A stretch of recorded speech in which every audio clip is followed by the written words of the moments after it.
Հրանտ Թոխածյանի և Լուիզա Ներսիսյանի դուստրը սկսել է աշխատանքային ակտիվ գործունեություն ծավալել։ Նա բավական ակտիվ է նաև Instagram հարթակում, որտեղ էլ կիսվում է թե աշխատանքային և թե առօրյա հոլովակներով։ Երեկ Լիլիթը իր սթորի բաժնում հրապարակել էր հոլովակ, որտեղ երևում է, թե ինչպես է գնում արյուն հանձնելու մայրիկի Լուիզա Ներսիսյանի հետ։ Ըստ հրապարակման, Լուիզա Ներսիսյանն ամենակարևոր պահին դուրս է եկել հիվանդասենյակից։ Հեռախոսազանգին պատասխանելու նպատակով, ինչից աղջիկը փոքր-ինչ նեղսրտել է։ Star News-ն առաջարկում է դիտել հոլովակն առանց մեկնաբանության։ Այսօր վերջապես եկել է այն օրը տարվա, որ ես պիտի գնամ արյուն հանձնելու։ Իմ բոլոր ծանոթները գիտեն, որ ես անցած տարի, երբ առաջին անգամ արյուն հանձնեցի, բոլորին զզվացրել եմ արդեն դրանով, որտեղ ես սարսափում եմ իրականում ասեղներից մի այլ տիպի։ Մի խոսքով պատրաստվեք, այս սթորիով ուզում եմ ձեզ զգուշացնեմ, որ էլի 3 շաբաթ ես ձեզ ասել եմ, ցույց եմ տալու, որ ես արյուն եմ հանձնել, ման պատրաստ ես։ Շոկոլադներն եմ մոտս։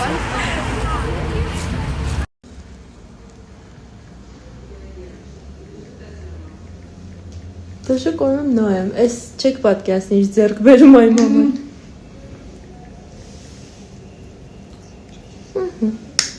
Ինչ կար սրա մեջ, դու լացնիր, նավնիր։ Դուք իմ հերոսն եք հիմա, դուք չեք պատկասնի, դուք իմ հերոսն եք։ Չեր էի դանում, ես էլ էի վախնում։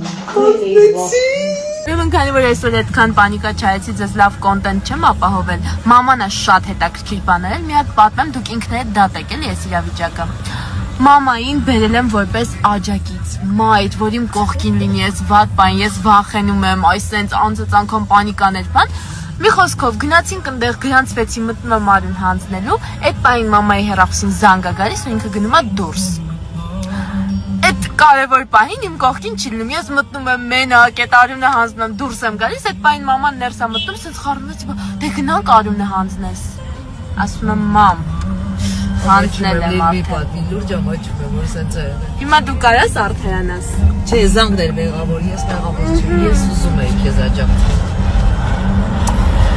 Տենց։ Կարծես օրինաչափություն լինի, եթե հայտնի արտիստ ես ու ընտանիք ունես, ապա հասարակությունը տարին մի քանի անգամ քեզ բաժանում է միացնում։ Ու այդպես շարունակ։ Վերջին շրջանում համառորեն բաժանում էին Լուիզա Ներսիսյան և Հրանտ Թոխածյան զույգին։ Առաքել ներկայացման գլխավոր դերակատարը Հրանտ Թոխածյանն է, կուլիսներում Հրանտի կողքին Լուիզան։ Հետո արդեն Լուիզան ու Լիլիթը հարցազրույց ունեցան և Հրանտն էր նրանց կողքին։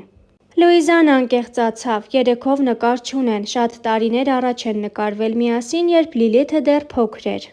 Ի վերջո, ինչու են ձեզ բաժանում, հետո նորից ամուսնացնում։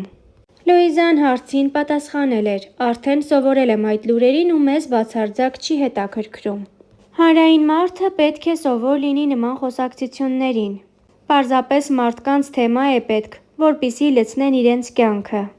Լիլիթ, նեղվում ես նման խոսակցություններից, երբ պապային ու մամային տարվա մեջ մի քանի անգամ բաժանում են։ Արդեն ուշադրություն չեմ դարձնում։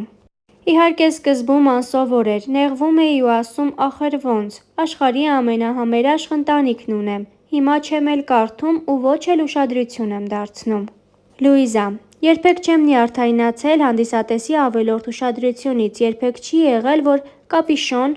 հագնեմ, որ հանկարծ ինձ չճանաչեն, նմանատիպ բաներն ինձ համար չեն, մարդասեր եմ ու ինձ հաճելի է բոլոր տեսակի ու ժանրի մարդկանց հետ առնչվել։ Քանի որ պարոն Թոխածյանին որքան համոզել էին նկարվել, նա չէր համաձայնվել, բարդ չէ արդյոք իր հետ մեկ հարկի տակ ապրել։ Բացարձակ, միակ բարդությունն այն է, որ նկարվել չի սիրում, բայց քանի որ ինքն էլ մարդասեր է, երկրպագուները երբեք չեն զգա, որ նա նկարվել չի սիրում։ Լուիզա, Լիլիթի հետ բախումներ չեք ունենում։ Շատ հարցերում համակարծիք ենք, առօրյայից մինչև ստեղծագործական։ Իսկ բախումներ լինում են այն ժամանակ, երբ հայացքներն այլ են լինում։ Եթե միասին փորձում ենք բարի ու լավ բան անել, տարաձայնություններ չեն լինում, լինում են առողջ բանավեճեր։ Լիլիթն այն տարիքում է, երբ ձևավորվում է եսը, այդ շրջանում հաճախ ըմբոստ են և չհանդուրժող։ Գուցե զարմանալի թվա, բայց Լիլիթը կարողանում է իրեն կողքից դիտարկել։ Ենթադրենք ինչ-որ քայլ արեց, որը թինեյջերական դրսևորում էր, միանգամից կողքից իրեն նայում ու ասում է. «Լսիր, ոնց որ են թինեյջերներից լինեն, որ փակվում են սենյակում ու ասում իրենց չխանգարեն»։ Նա կարողանում է առողջ դատել ու հասկանալ ինչ է կատարվում։ Գուցե պատճառը նա է, որ 3 սերունդ կա տանը։ Միգուցե, պատճառը թերևս դերասանական միջավայրում լինելն է, որտեղ հոգեբանական վերլուծությունները շատ են, քննարկում ենք, թե ինչն է կերպարին դրդել այդ քայլին։ Հետևաբար, նման վերլուծությունները հնարավորություն են տալիս իր եսը վերլուծել։ Լիլիթ, հայրիկի հետ ես հեշտ լեզու գտնում, թե մայրիկի։ Վայ, այնքան դժվար է այդ հարցին պատասխանելը, ավելի շատ շփվում եմ մամայի ընկերների հետ, բայց պապայի ընկերների հետ երբ հանդիպում եմ ու սկսում եմ խոսել, շփվել, չեք պատկերացնի, թե ինչքան բան եմ սովորում։ Օրս շատ հետաքրքիր ու տարբեր է անցնում, երբ պապայի կամ մամայի ընկերների հետ եմ լինում, իսկ երբ միասին են լինում, դա նկարագրելու չէ։ Մեր տանն ասես ամեն օր տոն լինի, դրա համար մենք մեր տոնածառը հավաքում ենք մայիսին։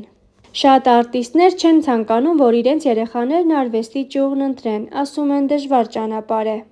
Քո ծնողները կարծես դեմ չեն, քանի որ արդեն նկարահանվում ես ֆիլմերում։ Երբեք կտրուկ չեն մերժել, այլ հարցրել են ինչու եմ ուզում դերասանուհի դառնալ։ Ու սկսվել է սիրուն ու հավես խոսակցություն։ Սիրում եմ դժվարություններ, իհարկե։ Մաման ամեն կերպ փորձում է ինձ օգնել, բայց նաև թողնում է, որ իմ եսը ձևավորվի։ Լիլիթ, ասում են 2 երնեկ մի տեղ չի լինում, բայց ձեր ընտանիքում փաստորեն մի քանի երնեկ է։ Ճիշտ եք, մենք ամեն երեկո հանդիպում ենք զրուցում, վիճում ու թեմաները միայն կինոյի և թատրոնի մասին չեն։ Ամեն մեկս պատմում է, թե իր օրը ոնց է անցել։ Դուք չեք պատկերացնի, թե մեր երեկոներն ինչ հետաքրքիր են անցնում։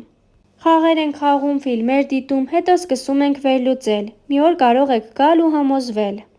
Մի պահ ուզում էի ռեալիթի շոու սկսեի, տեսախցիկ դնեի ու ոչ մեկին չասեի։ Իհարկե հասակակից ընկերներ ունեմ, բայց պապայի ու մամայի ընկերներն իմ ընկերներն են դարձել։ Իմ ընկերներին էլ եմ ես վարակում թատրոնով ու արվեստով։ Հիմա երազանքս թատրոնի դերասանուհի դառնալն է։ Կինոյում քիչ թե շատ նկարվել եմ։ Ամեն անգամ թատրոն գնալիս համոզվում եմ, որ թատրոնն ուրիշ է։ Դերասան Հրանտ Թոխածյանին ես սիրում, թե դերասանուհի Լուիզա Ներսիսյանին։ Երկուսին էլ, քանի որ շատ տարբեր են բեմում։ Իրենց ամեն ներկայացումը շատ հետաքրքիր է, բազմաթիվ անգամ նայել եմ նույն ներկայացումներն ու ամեն անգամ ինչ-որ նոր հետաքրքրությամբ։ Օրինակ, պապայի ներկայացումները երբեք չեն կրկնվում։ Չեմ հիշում արդեն, թե «Mea culpa»-ն քանի անգամ եմ նայել ու ամեն անգամ տեսնում եմ լրիվ ուրիշ բան, ուրիշ հույզեր, ուրիշ տեքստեր, ուրիշ խաղ։ Հարցազրույցի ընթացքում Լուիզան կլանված լսում էր Լիլիթին։ Շատ հետաքրքիր է կողքից լսել, թե ինչ է պատմում աղջիկդ։ Խոստովանում եմ, հիմա ինձ նաև Լիլիթով են ճանաչում։ Լուիզա, ձեր և Հրանտ Թոխածյանի միջև 19 տարվա տարբերություն կա, դուք ավելի ակտիվ եք, չեք նեղվում իր պասիվությունից։ Չէի ասի պասիվ է, շատ դեպքերում ինքն ավելի ակտիվ է։ Տարիքային տարբերությունը երբեք չենք զգացել։ Իսկ ինձ համար կարևոր է ներդաշնակությունը։ Երկար տարիներ միասին ապրելով արդեն կարողանում ես հասկանալ դիմացինդ ինչով և ինչպես է շնչում։ Հրանտ Թոխածյանը մի առիթով ասել է, որ ձեզ հետ որոշել է ամուսնանալ այն ժամանակ, երբ ձեզ խայթած կարիճը սատկեց։ Եթե կարիճի պատմությունը չլիներ… Դե եթե իմ հետ ամուսնացավ, ես էլ իր հետ ամուսնացա։ Իսկ իրականում լինել այս ասպարեզում ու չլինել տեսակով վատ իմաստով դերասան, այլ լինել տղամարդ դժվար է գտնել։ Դերասանները մի վատ հատկանիշ ունեն՝ նարցիզմ, որն ավելի կանացի դրսևորում է։ Այ դրանից Հրանտը ձերբազատված էր։ Ընտրելով այս ճանապարհն ինձ համար կարևոր էր, որ կողակիցս հասկանար ինչ է թատրոնն ու իր դրսևորումները ստեղծագործող լիներ, առօրյան ճիշտ կառուցելու համար։ Իհարկե կենցաղային բախումներ լինում են, բայց դրանք անցողիկ հիմար բաներ են, որոնց վրա չի կարելի անգամ ժամանակ ծախսել։ Պետք է պարզապես կյանքը սիրել ու կյանքի ամեն մի վայրկյանը գնահատել, փորձելով առավելագույն դրական հույզեր տալ։